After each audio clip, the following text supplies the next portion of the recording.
எங்கள் மருத்துவர் அண்ணன் அன்புமணிக்கு 3 வயசு இருக்கும்போது இங்கே இருக்கிற அமைச்சர் சொன்னார், இப்போ 3 வயசு, ஆனால் அவருக்கு 57 வயசு ஆகுது, இன்னி வரைக்கும் திட்டத்தை நிறைவேற்றவில்லை. அண்ணன் கேட்குற கேள்வி எல்லாம் என்கிட்ட கேட்டுட்டு இருக்காரு. நாளைக்கு இருக்கிறாரு, அண்ணனை கவனிச்சுக்கோங்க. நாளைக்கு நீங்க ஒன்றும் இல்லை, வெறும் 75 கோடி தான்.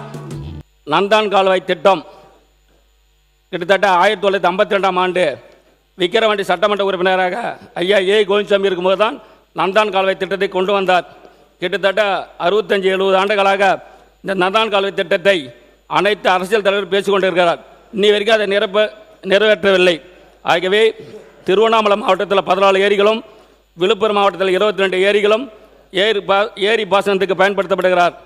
2024ஆம் ஆண்டு பென்ஷன் புயலால் பாதிப்பு அடைந்த ஏரிகளை சீர் செய்ய ரூபாய் மாண்புமிகு பொதுப்பணித்துறை அமைச்சர், மாண்புமிகு பேரவைத் தலைவர்களே, நீர்வளத்துறையோடைய டிமாண்ட் வந்து நாளைக்கு. அண்ணன் கேட்குற கேள்வி எல்லாம் என்கிட்ட கேட்டுட்டு இருக்காரு. நிறைய பேர் நீட் பேசுறாங்க, மற்ற திட்டங்களை பொதுப்பணித்துறை நெடுஞ்சாலை பற்றி சொன்னீங்கன்னா என்னோட விளக்க உரைக்கு ஈஸியா இருக்கும். நாளைக்கு இருக்கிறாரு, அண்ணனை கவனிச்சுக்கோங்க. நாளைக்கு நீங்க இந்த ஒரு நாளைக்கு டிமாண்ட் அறிவிப்பேன் தான். ஏன்னா கிட்டத்தட்ட 55-60 வருஷமா நந்தான் கால்வாய் திட்டத்தை பேச தலைவர்களே இல்லை.